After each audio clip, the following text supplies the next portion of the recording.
Thanks for tuning in.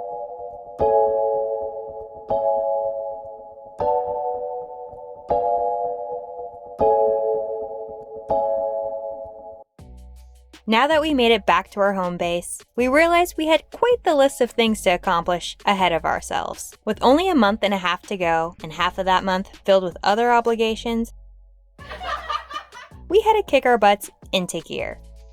The dreaded diesel heater still had to be installed. We had to finish our ceiling, wire the lights, complete our window surrounds, and still mess with that darn overhead shelf. As it came down to the wire, we knew we could have done things differently and better, but there is no other choice than to be satisfied at this point.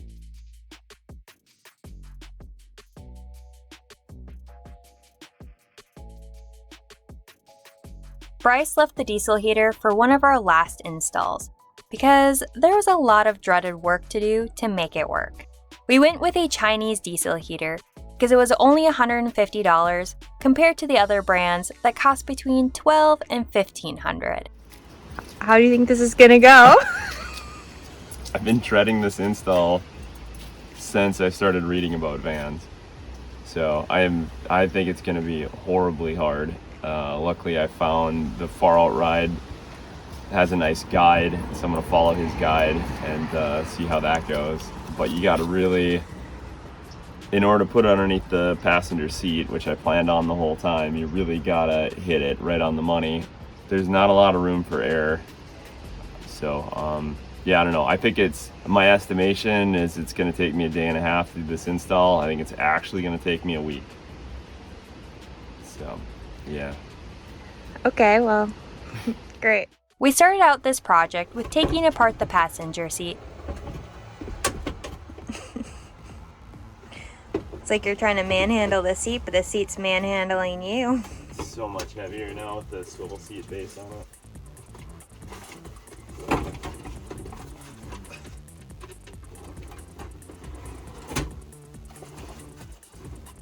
And then cleaned up the area.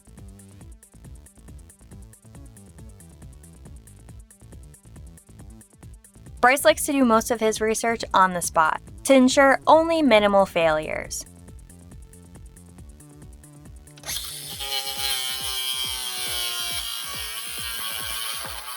After he mocked up the space and cut apart our van, hopefully for the last time, Bryce then hooked up the exhaust and threaded it through to the outside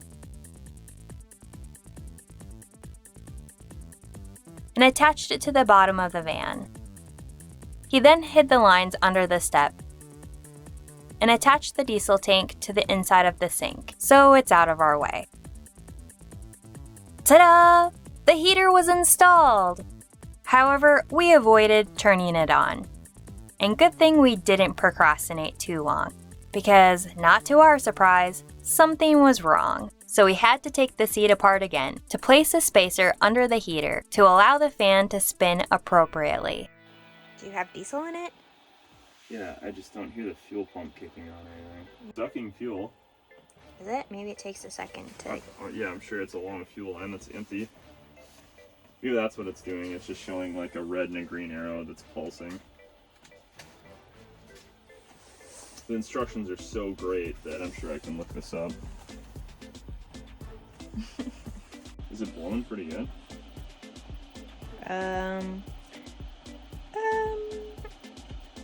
I don't know.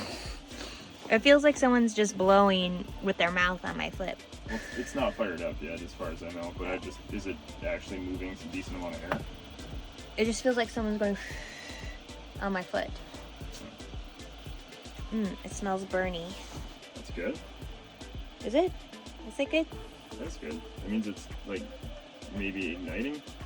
I'm just waiting for it to blow up. It's going faster. It takes a long time to really get going. What's that? Water. Oh, okay. That's good. Really smells like diesel. Is there any display on there? Like, is there any change?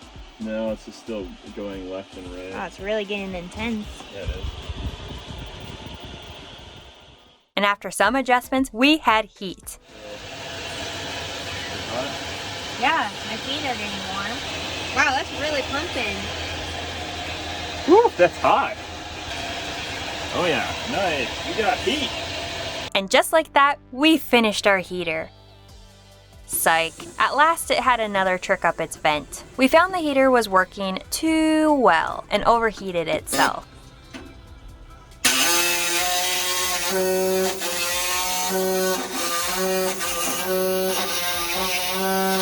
Good thing Bryce is a good problem solver and realized the vent was too close to the air duct. So yet again, the seat came off and more cutting was required. You weren't kidding when you thought it would take weeks to finish the heater. No, I told you there's no way that this would go smooth. This is too complicated and too cheap. This is the price you pay for buying a generic Chinese diesel heater. It's troubleshooting every part of it for a long time. Yeah. Well, I guess third time's a charm. How many times have we modified or worked on it? Three times? Yeah, okay. three or four times. But it's currently having an issue overheating. And I believe that is caused from the kink I had right here to S it and snake it out the exhaust on this side. So now I've cut it through, and I was just gonna have it vent here, but now we're gonna snake this hose on the outside to get an even, not crushed pipe, and it's ugly, and that's okay for right now. We're just gonna zip tie it and see if this works. And if that works, then we'll, I don't know, make it look better at some point. And then I modified the intake side too, you can probably show that. It's just so it has more fresh air, because it was kind of shut in back there. But upon Googling, I didn't really find others with this issue, so it's a less common issue than the other error codes I was troubleshooting, so that's bad. The heater went from looking nicely hidden to jankily put together, but it really works this time. It's worth it.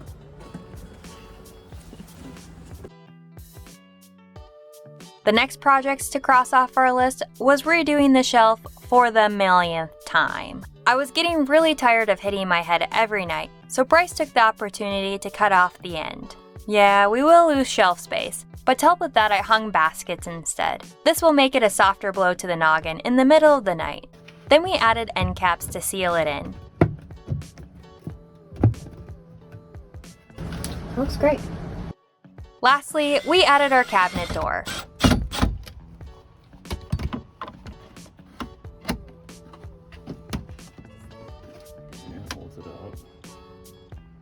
The shocks had a mind of their own.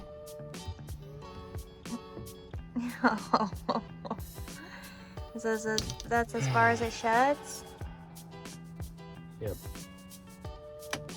Well, I didn't think things will stay in. Wow, it's such a soft opener when it works.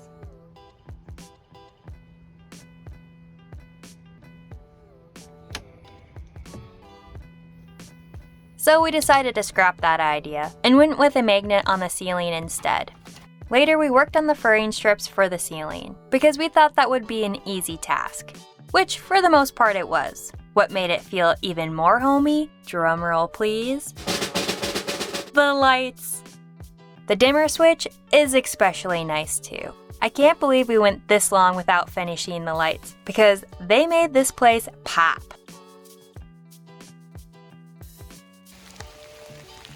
Our next big project that we had been putting off was our window surrounds. But I'll let Bryce tell you more about that process. Well, this is our work day. It's just gonna be in the rain today. So this is one of the areas I have dreaded building out since the beginning of the build. I really haven't known what to do. You can see here, I have 1/4 inch and I dropped it down far enough where this little rounded part here is hopefully not going to be a factor. So a lot of people do different unique things in here and they all seem pretty complicated. Part of it too is I had to build out this framing for my window and it's significantly thicker than I originally thought it was going to have to be. So I think my plan of attack after just pondering about how to build out this area for a long time is just gonna be to put some Thinsulate, insulate all these panels, and then I'm gonna put 1/2-inch ply attached to this and make it as flush as I can with everything. And then whatever sort of gap I end up with in here, I'm just gonna have to measure that and build that out and then attach it all and kind of slide it into place and then screw it in up and along or nail gun it with glue or something. So we'll see how that goes. Oh my God, I'm out of another battery. Went through so many batteries. There has to be a better way of doing this than using the jigsaw. My God. Oh, man, I just ran out of battery again. Yeah. So I'm using a jigsaw. I started with a pilot hole there. I wanted to use this saw, but I can't figure out a good way to kind of drop it down in there to cut the shape inside of this other shape. I don't know. If there's a good way to do that, let me know, because I haven't figured it out yet.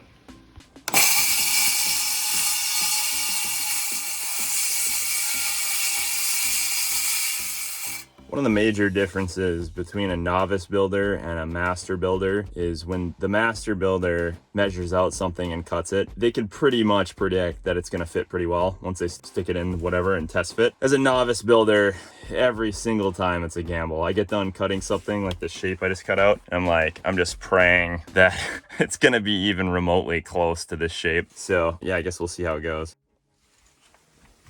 All right, here goes nothing. For all you guys know, I've already test fit this like 10 times.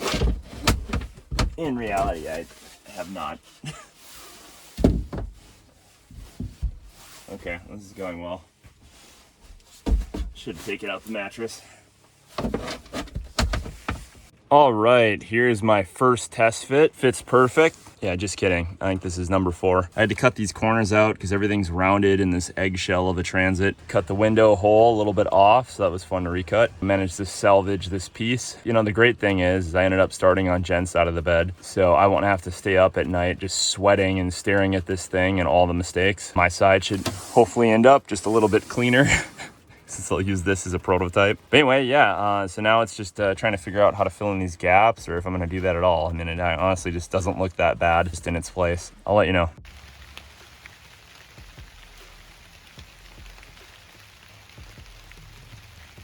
All right, so I'm just wrapping up. This is the first panel. The second one's already done, and I'm going around and just kind of routering the edges, giving them this nice half circle shape, so it's just something that's not sharp that Jen's not gonna hurt herself on.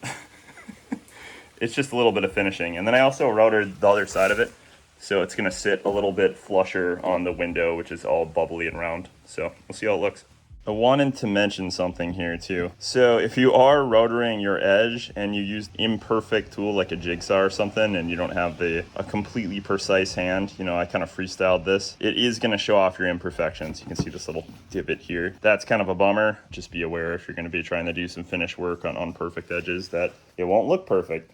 So I'm going to try a little trick here. Someone told me about using tape on plywood when you're going to cut it to keep it from like kind of fraying and just destroying itself as you're cutting along the edge like I just did on the other one. So we'll see if this works better because I kind of massacred the cut. Luckily it's going to get hidden. When you're cutting across the grain on plywood, you can cause some serious damage, especially with a jigsaw. So we'll see how this goes.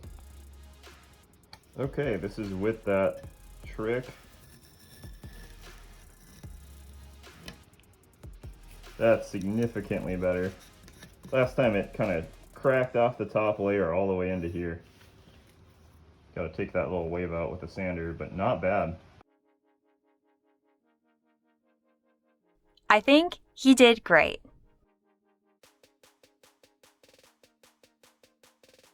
We also decided to give our tool chest an upgrade, so it's not so garagey feeling. So we left it in the hands of Office Sign Company out of Fargo. They made a design for it and were able to wrap it, and they did a superb job. Since the wrap made the bulk of the tool chest look amazing, we decided to redo the countertop, which made for a more cohesive look in the interior. Bryce's mom even helped me make a skirt to cover up the abyss underneath. Honestly, it's a little hard to tell it's even a tool chest at first glance now. The other part of the van that we had no idea what to do with was the foam blob area that covered the airbags. So I went all in to make it look better. I used some of my sculpting skills and sculpted foam to fit the area. Then cut a fabric template and hemmed the edges. Do not look closely at the hem job. Then I sewed Velcro to the edges. That way, if we were ever to get in an accident, hopefully never, and the airbags deployed, we wouldn't have shrapnel hit us as well. I think I can say I nailed the task, and I can give myself a big pat on the back. Before we left, we decided to take the plunge and get a new fridge. The free fridge we got worked well to either freeze or refrigerate, but we wanted both options at the same time. And the only fridge we could get to fit in our tiny space was the ARB Zero. It was a bit bigger than expected when it arrived. Holy, that is tall. I thought there was gonna be foam here. I hope this fits. This isn't gonna fit. Oh no. I don't want to modify stuff anymore. That's tall. Well, it's tall. That's wide. Tall is fine, it's the wide. Whoa. To our luck, it came damaged right out of the gate. However, it still worked perfect so far, and we are liking it for now. With all the little projects crossed off on our to-do list, we are ready to move in. Next time, we will take you through our final days at home and saying our see you laters because it's not a final goodbye to our loved ones. Thanks for coming on our never-ending build journey and watching a couple of noobs tackle a daunting feat. I forgot there is one last major task on our to-do list, and that is to set out on an 8-month adventure, mostly to hide from the frozen tundra. What are some of the coolest places you have visited? We would love to gather more insight on places that are a must-see, so feel free to comment down below. We'd love to hear from you. We can't wait to see you then.